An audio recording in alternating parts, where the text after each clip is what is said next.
Hello everyone, I welcome you all to Manu Law Classes Current Affair Analysis. In this particular video, we will discuss July 12, 2023, The Hindu Delhi edition newspaper. So our main topic of concern for today is with regard to Enforcement Directorate, with regard to CBI, and also about the monsoon pattern and about the World Population Day and women's status. So we will discuss in detail all these important news and much more. So without further delay, let's begin our discussion with the very first topic in news, that is Supreme Court asks Enforcement Directorate Chief to quit but upholds amendment. So here basically the news is about that Supreme Court is saying that the Enforcement Directorate Director Sanjay Kumar Mishra, he should quit within 4 months before his third extension ends in November. So basically supreme court क्या कह रहा है? Supreme court कह रहा है कि बार बार अगर एक ही पोजीशन पे किसी का अपॉइंटमेंट होगा तो देयर इज अ सिनेरियो कि वो इंसान थोड़ा बायस्ड हो जाए गवर्नमेंट के प्रति, and in that case the again and again appointment and reappointment is not a good thing. What you should remember that right now who is the Enforcement Directorate Director? He is Sanjay Kumar Mishra, and we will discuss in detail about what is Enforcement Directorate and what is CBI, because CBI and Enforcement Directorate Chief, they have a fixed tenure of 2 years, which was there in the earlier act, but in the amendment which was introduced in 2021 to the Central Vigilance Commission Act and the Delhi Special Police Establishment Act and the Fundamental Rule, it allows an extension of 3 years, 3 annual extension. So the term of 2 years can be extended to up to 5 years. Okay. So just remember or write down about this particular important amendment of 2021, which extended the time period or the service period of Enforcement Directorate Chief and CBI Chief to 5 year or 3 annual extension. Now we will discuss in detail about what is CBI, what is structure, when it was formed. So just note down few important points. First, what is CBI? It is Central Bureau of Investigation. Okay, Central Bureau of Investigation or CBI. It is basically an investigating police agency of India. Okay, it investigates few cases, so it is investigating police agency of India. Now it basically provides assistance to Central Vigilance Commission and also to Lokpal. Okay, so CBI provides assistance to Central Vigilance Commission and Lokpal, and it functions under the superintendence of Department of Personnel, which comes under Ministry of Personnel, Public and Pension and Public Grievance. Okay, so just remember the ministry under which CBI comes. Now basically this particular ministry falls under the Prime Minister office, or it falls under the PMO. Okay, now Government of India, which basically helps made this particular body or CBI to help them in investigation of offences under the Prevention of Corruption Act. Just note down all these points because it is talking about the basics of CBI. So just remember all these points and note down all these points. Now it basically see the cases which is related to the Prevention of Corruption Act, and its superintendence vest with the Central Vigilance Commission. It comes under the Central Vigilance Commission. Superintendence जो है इसका CVC करता है. Okay? अब ये जो आपकी CBI है, ये आपकी एक नोडल एजेंसी की तरह काम करती है, जो बेसिकली इन्वेस्टिगेट करेगी सारे केसेस को on behalf of Interpol. Okay, Interpol हमें पता है India is a member of interpole.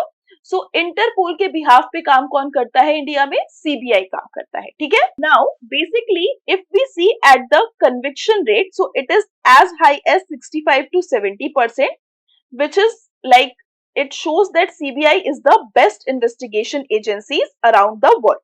Now we will see about the historical background of CBI की ये ऑर्गेनाइजेशन जो है ये बनी कैसे थी, what was the event which led to this organisation. तो क्या हुआ था, जिस टाइम पे वर्ल्ड वॉर चल रहा था, वर्ल्ड वॉर 2, उस टाइम पे बेसिकली एक स्पेशल पुलिस एस्टैब्लिशमेंट कमिटी बनाई गई थी।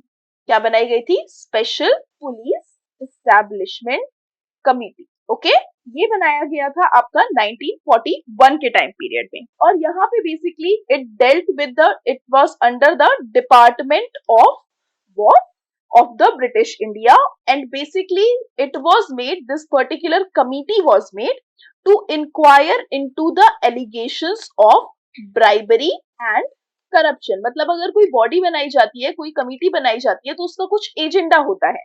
तो यहाँ पे ये जो स्पेशल पुलिस एस्टैब्लिशमेंट कमिटी बनाई गई थी 1941 में, वो आपकी ब्राइबरी और करप्शन के जो केसेस हैं वॉर टाइम में, या वॉर के, क्योंकि वर्ल्ड वॉर 2 उस टाइम पे चल रहा था 1941 के टाइम पीरियड में, तो उस टाइम पे जो वॉर रिलेटेड प्रोक्योरमेंट्स थे, उसमें जो ब्राइबरी या करप्शन के केसेस थे, उन सारे मैटर्स पे इन्वेस्टिगेट करने के लिए स्पेशल पुलिस एस्टैब्लिशमेंट कमिटी बनाई गई थी। लेटर ऑन क्या होता है, लेटर ऑन इस पर्टिकुलर एजेंसी को गवर्नमेंट ऑफ इंडिया फॉर्मलाइज कर देती है, और ये बेसिकली करप्शन से रिलेटेड जितने भी मैटर हैं उस पे इसी एजेंसी का आपका काम होता है कि वही देखेगी कि करप्शन से रिलेटेड क्या क्या मैटर्स हैं। तो यहाँ पे it was formalised as an agency of government of India to investigate into allegations of corruption in various wings of government of India by enacting Delhi Special Police Establishment Act of 1946, और इसके through आपकी जो CBI है वो बनाई गई। अब अगर हम यहाँ पे देखें, this is something an act, तो हम, अगर मैं आपसे पूछूं कि सीबीआई कैसी बॉडी है, तो आप बोलेंगे it is a statutory body, but no, CBI is not a statutory body. It derives its power from this particular act, that is Delhi Special Police Establishment Act, but it is not a statutory body. Okay, the establishment of CBI was basically recommended through Santhanam Committee. It was formed for the prevention of corruption, and it was formed in the year of 1962 to 64. Okay, so this is about all the basic information with regard to CBI. Now in 2014, in the time period of 2014, जो Lokpal act था आपका, उसने basically बोला कि CBI के जो directors appoint हो रहे हैं वो कैसे अपॉइंट होंगे। तो यहाँ पे एक रिकमेंडेशन दी गई कि एक कमिटी बनाइए जिसमें आपके हेड जो होंगे वो आपके प्राइम मिनिस्टर होंगे, जो आपके चेयरमैन होंगे वो प्राइम मिनिस्टर होंगे, और अदर्स मेंबर कौन कौन होंगे? लीडर ऑफ ऑपोजिशन, या आपके जो सिंगल लार्जेस्ट पार्टी है उसके जो लीडर हैं, उसके अलावा चीफ जस्टिस ऑफ इंडिया, और in case if he is not there तो जो सीनियर मोस्ट सुप्रीम कोर्ट जज है उनको ले आइए। तो यहाँ पे 3 मेंबर कमिटी बनती है या 3 मेंबर बॉडी बनती है, जिसमें हेड होते हैं आपके प्राइम मिनिस्टर, उसके बाद अदर मेंबर्स में आपके आते हैं चीफ जस्टिस ऑफ इंडिया और सुप्रीम कोर्ट जज, या आपके उसके बाद कौन आते हैं? लीडर ऑफ ऑपोजिशन, या आपके सिंगल लार्जेस्ट पार्टी जो ऑपोजिशन में है उसके लीडर। ओके, तो ये तीनों बेसिकली मिलके एक लिस्ट प्रिपेयर करती है, एक लिस्ट बनाई जाती है होम मिनिस्ट्री द्वारा, और उसके बाद ये कमेटी को रेफर की जाती है, और फिर उसके बाद जो भी आपका सीनियोरिटी के बेसिस पे, उसके बाद इंटेग्रिटी के बेसिस पे, या कितना उनका एक्सपीरियंस रहा है, कितने उन्होंने एंटी करप्शन केसेस सॉल्व किए हैं, तो उसके बेसिस पे आपका जो नाम है वो रिकमेंड किया जाता है इस कमेटी को। Then this committee appoint a person और सिलेक्ट्स अ पर्सन, और उसके बाद वो डायरेक्टर बनाया जाता है। So this was through the 2014 Lokpal act. Okay, so this is the whole story about the basics of CBI. Now when CBC Act 2003, इसके तहत जो CBI थे उसके जो डायरेक्टर होते थे वो सिर्फ और सिर्फ 2 ईयर टर्म्स के लिए आपके पोजीशन को होल्ड कर सकते थे। But in November 2021 what happened, 2 ordinance pass करते हैं हमारे प्रेसिडेंट, और यहाँ पे इन ऑर्डिनेंस के थ्रू जो आपका टेन्योर था सीबीआई के डायरेक्टर का या आपके ईडी के डायरेक्टर का, इन दोनों का जो टर्म था वो बढ़ा दिया गया, और कहा गया 2 साल का तो इनके पास नॉर्मल टर्म है, साथ ही they can also get 3 years of extension. तो टोटल इयर्स कितने हो गए? 5 साल। 5 साल तक के लिए ये मैक्सिमम अपॉइंट हो सकते हैं. So this was done through the November 2021 amendment or ordinance which was promulgated by our president. Okay, so this is about the basics of CBI. Now we will discuss in detail about the Enforcement Directorate. Enforcement Directorate is basically a multidisciplinary organization which mandated with the investigation of offences related to money laundering या आपका कोई भी foreign exchange law जो है उसमें अगर कोई violation होता है तो इन सारे मैटर्स पे एनफोर्समेंट डायरेक्टरेट जो है वो आपका काम करेगा. Now basically this particular organisation functions under the department of revenue which comes under the ministry of finance. Okay, it comes under the ministry of finance. Department of revenue के under आपका enforcement directorate आता है और यहाँ पे ये आपका financial investigation agency है गवर्नमेंट ऑफ इंडिया का, जो बेसिकली जो हमारे कॉन्स्टिट्यूशन के लॉज हैं और जो हमारे लॉज हैं इंडिया के उसको एनफोर्स कराने की कोशिश करता है. और कोई भी मनी लॉन्ड्रिंग या फॉरेन एक्सचेंज लॉ जो है उसमें कोई भी थोड़ा सा भी इधर उधर होता है तो उसके केसेस को एनफोर्समेंट डायरेक्टरेट जो है वो देखता है. अब इसके हम अगर ओरिजिन की बात करें कि क्या इसकी हिस्ट्री थी, तो सबसे पहले जो आपका डायरेक्टरेट है, इस डायरेक्टरेट का ओरिजिन होता है 1 मई 1956 जब यहाँ पे एक एनफोर्समेंट यूनिट का स्टैब्लिशमेंट हुआ था इंडिया में ऑन 1 मई 1956. Remember the date. Now it was basically formed in the Department of Economic Affairs, and basically क्यों बनाया गया था इस particular unit को? To handle exchange control laws. ठीक है, कौन से लॉस को देखने के लिए? Exchange control loss. और यहाँ पे कोई भी अगर आपका फेरा एक्ट में, फेरा एक्ट का मतलब क्या है? आपका foreign exchange regulation act.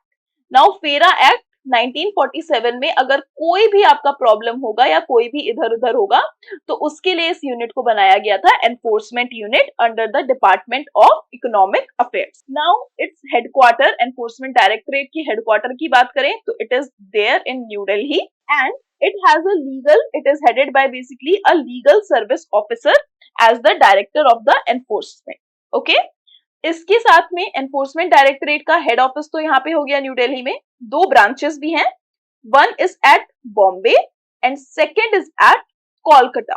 Okay, one is at Bombay and second it at Kolkata. 1957 में ये जो आपका एनफोर्समेंट यूनिट नाम था इसको चेंज करके आपका नाम बनाया गया enforcement directorate. Which year?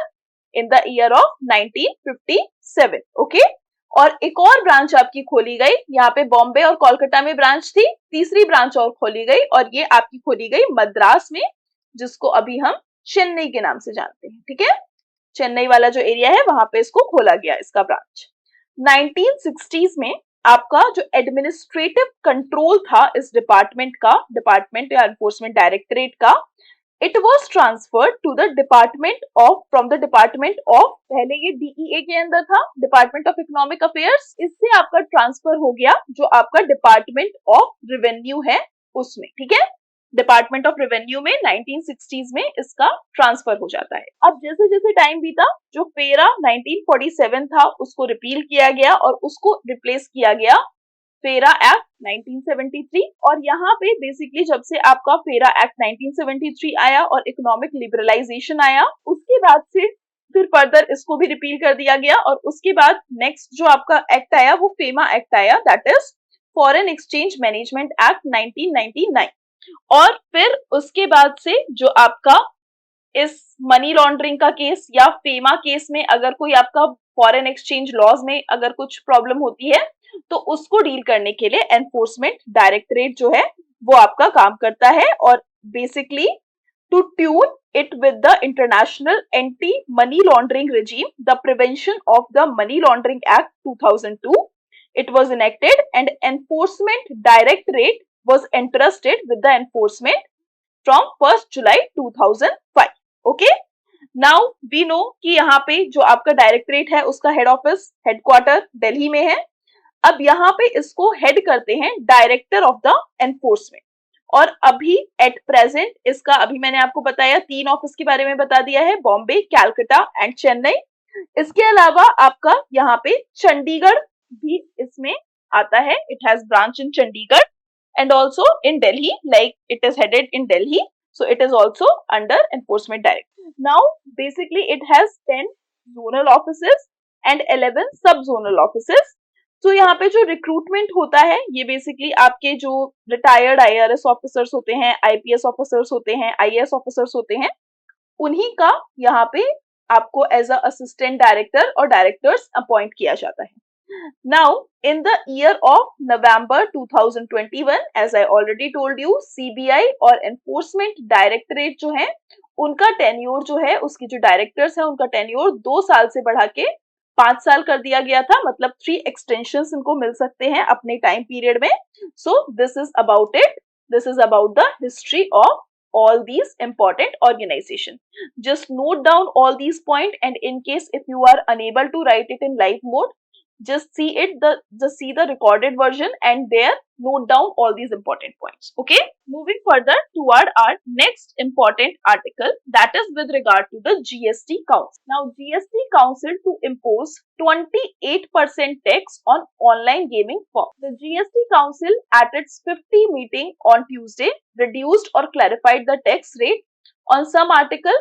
It range from uncooked or unfried snack and basically drugs which are used to treat cancer. So on all these things, the tax have been, or the GST have been revised. Now we know GST is what? It is an indirect tax. हमारे लिए यहाँ पे क्या important है जानना GST Council के बारे में. So this was in news. We know about the background कि क्यों यहाँ पे हम discuss कर रहे हैं, क्योंकि जीएसटी काउंसिल ने आपका टैक्स बढ़ा दिया है 28% का ऑनलाइन गेमिंग फर्म में, और यहाँ पे बहुत सारे टैक्सेस को रिवाइज भी किया गया है, जीएसटी को रिवाइज भी किया गया है।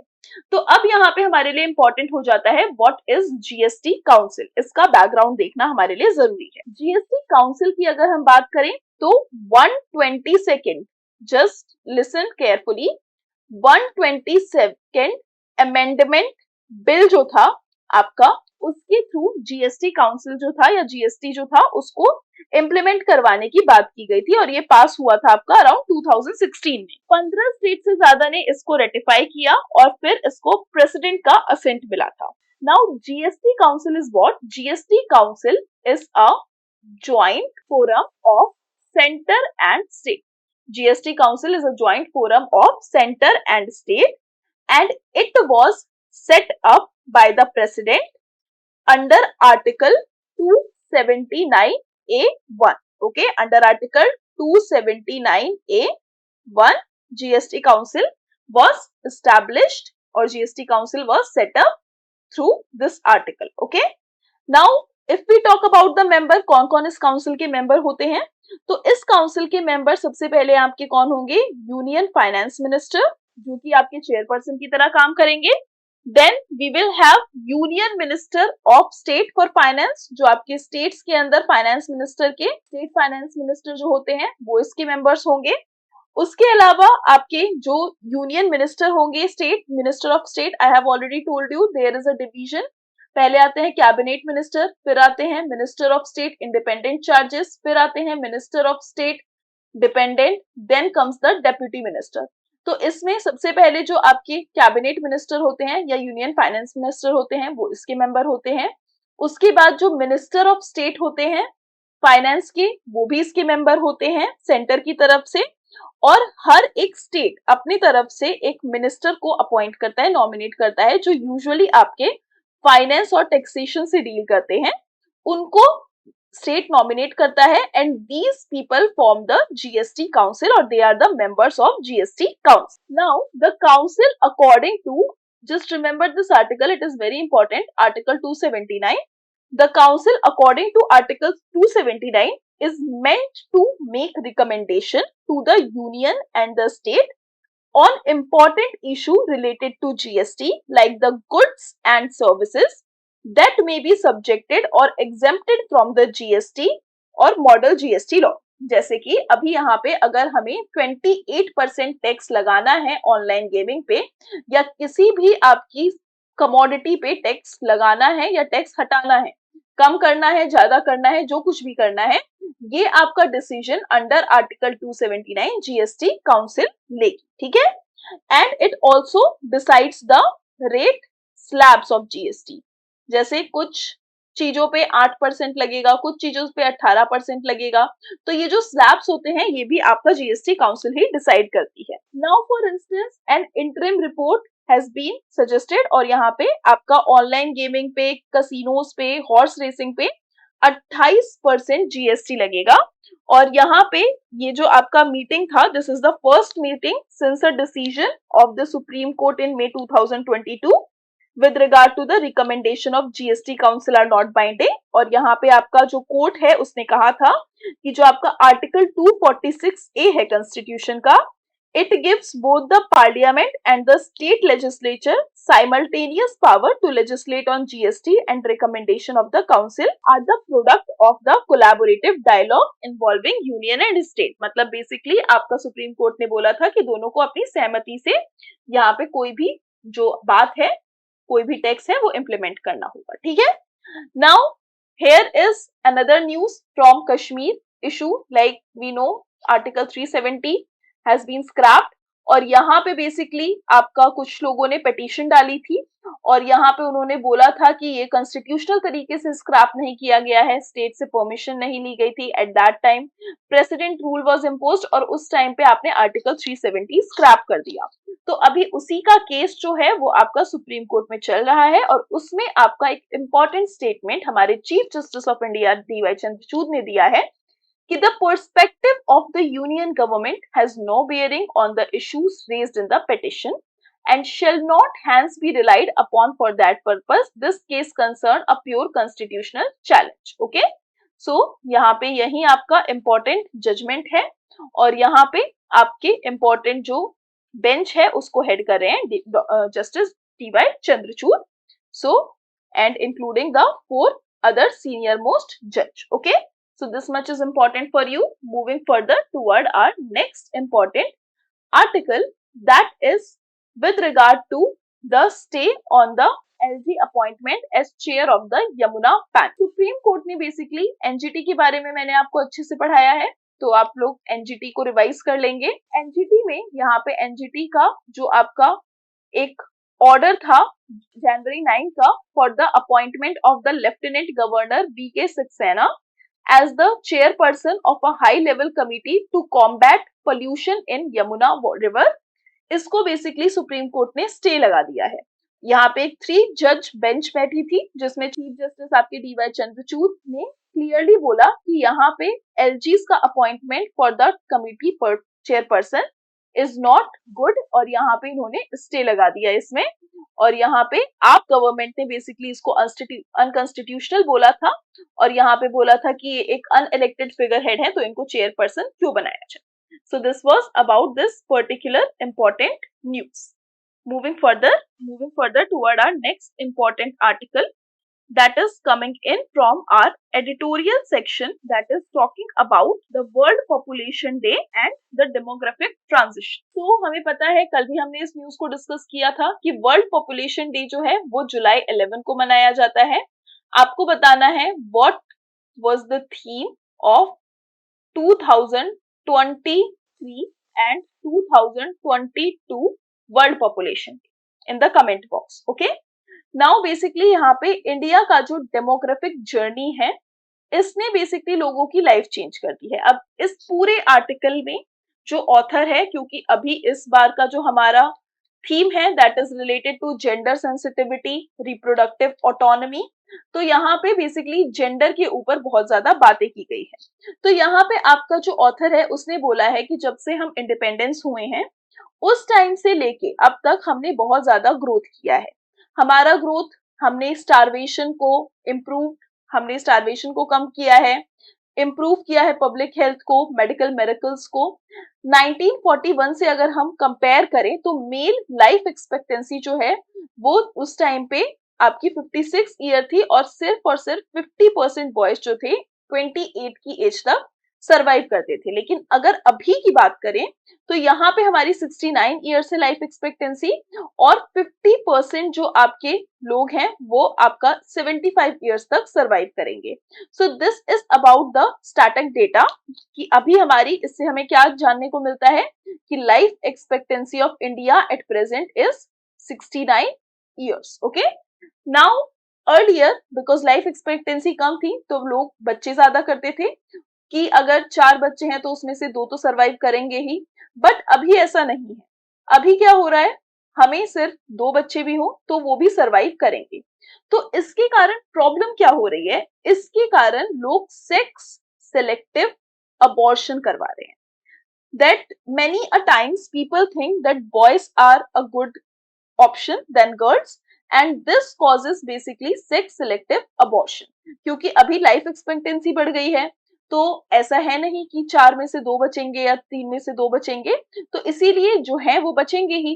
इस केस में लोग बॉयज को प्रेफर ज्यादा करते हैं compare to girls. The author is trying to say that. Now, what other important data which we have to infer from this article is total fertility rate, जो आपकी 5.7 थी 1950s में, और अब वो क्या है 2.1 है। What is the meaning of total fertility rate? कि मतलब आपका इतना पॉपुलेशन होगा, इतने लोग बच्चे पैदा होंगे जो आपकी जो अगली जनरेशन है, मतलब जितना डेथ होगा उसको रिप्लेस करेगी, और उसमें हमारा फिर ऐसा साइक्लिकल चलता रहेगा कि डेथ और बर्थ जो होगा वो इक्विवेलेंट होगा। तो उसके लिए जो फर्टिलिटी रेट मेंटेन करना है that is 2.1 in 2019। just remember this point, this is very important point। total fertility rate जो है it is 2.1% in India, 2.1 in India। okay, now this has caused some problem to women।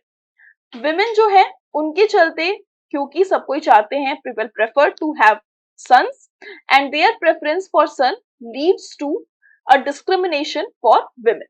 okay, so this whole article is talking about that only, and here the author is saying that how the women are suffering। पहले तो sex selective abortion हो जाते हैं, उसके बाद even when they are like studying or something तो भी उनको बहुत ज्यादा प्रॉब्लम होती है। उसके बाद जो अगर व्हेन शी इज मैरिड और उनके बाद उनके बच्चे होते हैं तो वहां पे भी विमेन्स को बहुत ज्यादा इशू फेस करना पड़ता है। So this whole article is basically talking about the gender discrimination और the gender differentiation. Now the author is saying that how to harness this gender dividend.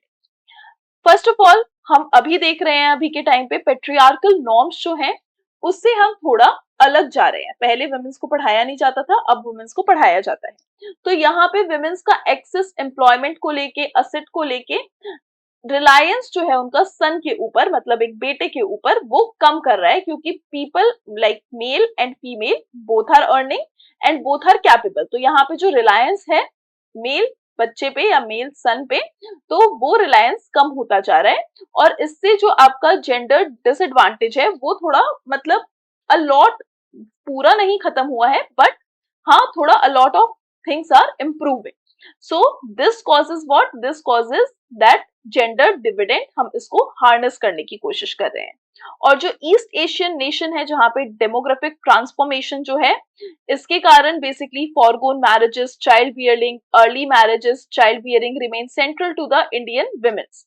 तो यहाँ पे इसके चलते जो ईस्ट एशियन नेशंस हैं उनका जो डेमोग्राफिक ट्रांसफॉर्मेशन है, इससे बेसिकली जो आपका पहले शादी करवा दी जाती थी या चाइल्ड बियरिंग एक यंग एज पे किया जाता था, उससे हम थोड़ा हट रहे हैं, ट्रांसफॉर्म हो रहे हैं। So this whole article is talking about that.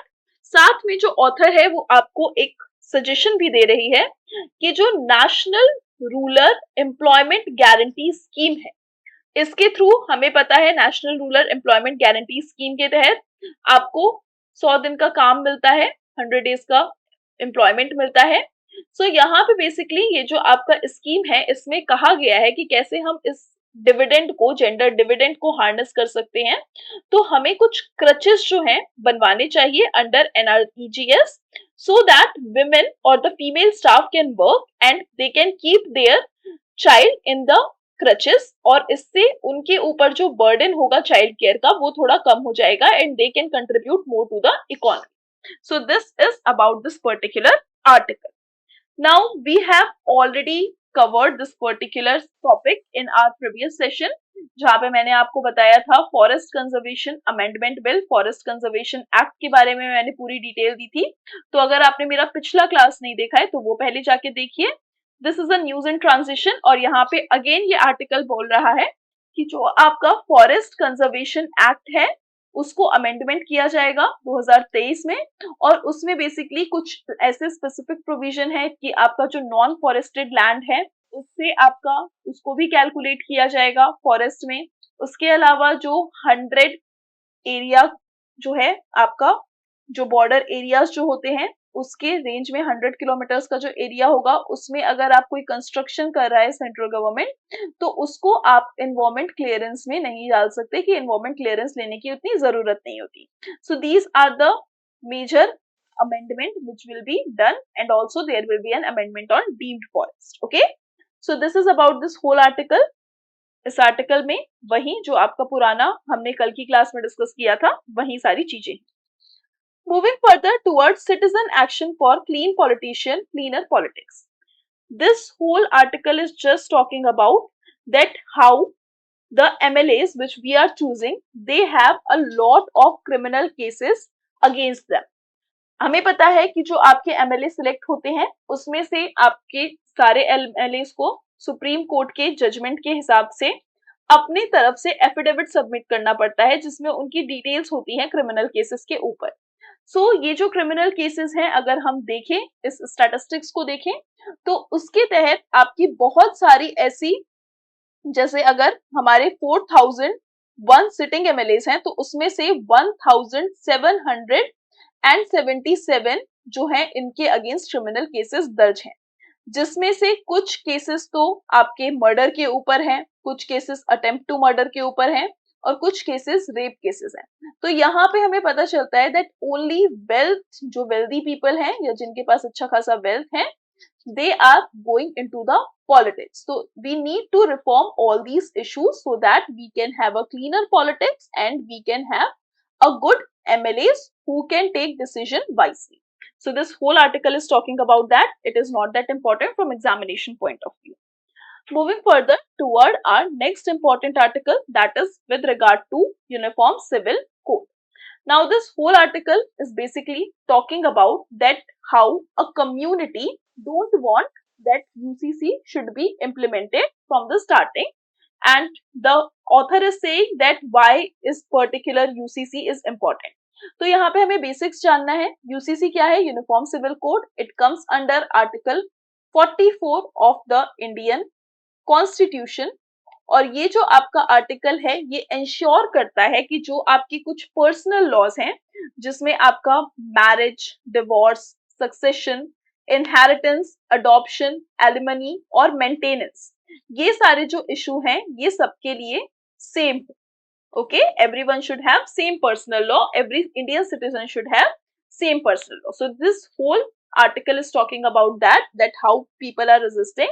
For example, when it was when this idea came into the Constituent Assembly, हमारे जो लॉ मिनिस्टर थे B.R. अम्बेडकर, उन्होंने सपोर्ट किया था और उनको सपोर्ट किया था प्राइम मिनिस्टर जवाहरलाल नेहरू ने कि हमें यूसीसी इंप्लीमेंट कराना चाहिए, लेकिन they favoured it being voluntary and that's why it was putted under the directive principle of state policy. फटाफट से आप लोग कमेंट बॉक्स में मुझे ये बताइए कि directive principle of state policy India ने कौन से कंट्री से बोरो किया है. Okay, so this is about this important article.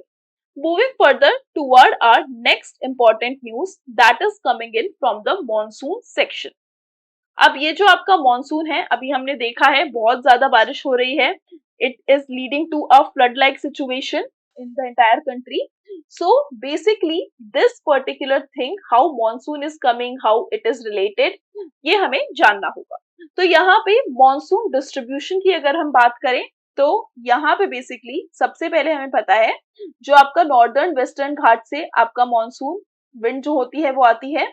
उसके बाद ये बेसिकली आपका नॉर्थ वेस्ट की तरफ एक्सटेंड करती है और फिर ये धीरे धीरे इस टाइप से, जैसे अगर इंडिया का यहाँ पे है तो यहाँ से आएगी और ये पूरा कवर करते हुए जाएगी ईस्टर्न पार्ट में और पूरा फिर नॉर्दर्न पार्ट में आएगी. सो this is about how the monsoon is coming. Okay, now you have to understand the basic of monsoon to read this particular article because it requires the basics of monsoon to be covered by you. Okay, now the author is saying that how climate change is affecting the monsoon. As we know, climate change होता है, हमने बहुत बार पढ़ा है कि सी surface temperature जो है वो आपका इंक्रीज हो जाता है. अभी के टाइम पे हमें ये देखने को बहुत ज्यादा मिल रहा है विद द क्लाइमेट चेंज. जब आपका क्लाइमेट चेंज हो रहा है, सी सरफेस टेम्परेचर राइज हो रहा है, so we know when there is a rise in temperature तो ऊपर का जो उसका प्रेशर होगा वो थोड़ा लो होगा and this thing attracts the monsoon और यहाँ पे बारिश आती है जहाँ पे आपका लो प्रेशर होता है.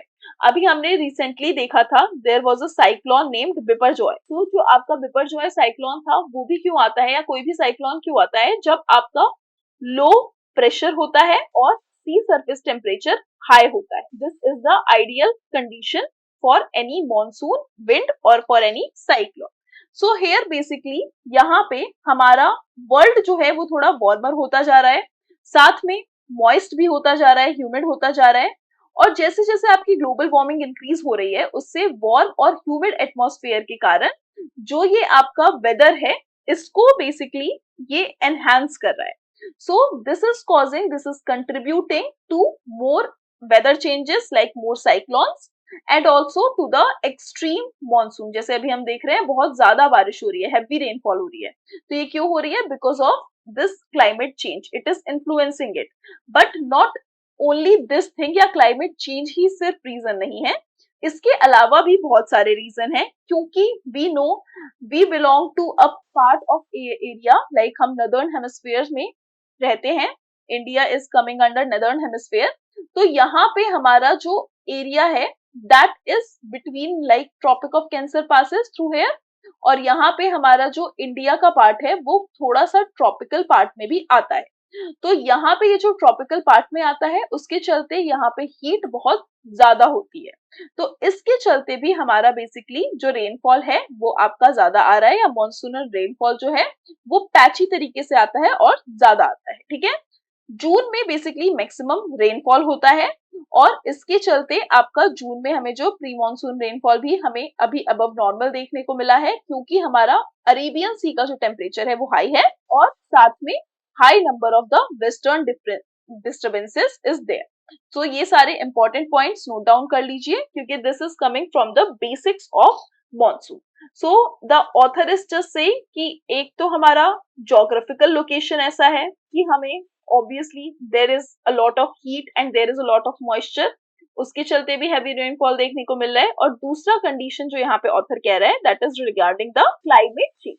Okay, so these factors are affecting the rainfall pattern. Moving further toward our next important article that is with regard to the legal row between farmers and PepsiCo. So basically PPVFRA ये आपका एक act है, इसने PepsiCo को जो registration दिया था potato plant की वैरायटी के लिए FL2027 for the Lay's chips वो इसने रिवोक कर लिया है, मतलब वापस ले लिया है. ठीक है, तो इसमें बेसिकली क्या होगा, FL2027 जो है वो आपका एक चिपिंग पोटैटो होता है जिसमें आपका एक्सटर्नल डिफेक्ट नहीं होगा और बहुत ज्यादा हाई ड्राई मैटर होगा या हाई सॉलिड कंटेंट होगा, स्टेबल शुगर होगा और ये आपका सबसे ज्यादा सस्टेनेबल होता है या सबसे ज्यादा यूज होता है for the manufacture of chips. Now we will discuss about this important act. इस एक्ट के तहत ये जो आपका पीपीवी एंड एफआर एक्ट है, just note down its important point. इसमें बेसिकली आपका इसका फुल फॉर्म क्या है, protection of plant varieties and farmers right authority, PPV FRA act. इसके थ्रू आपका जो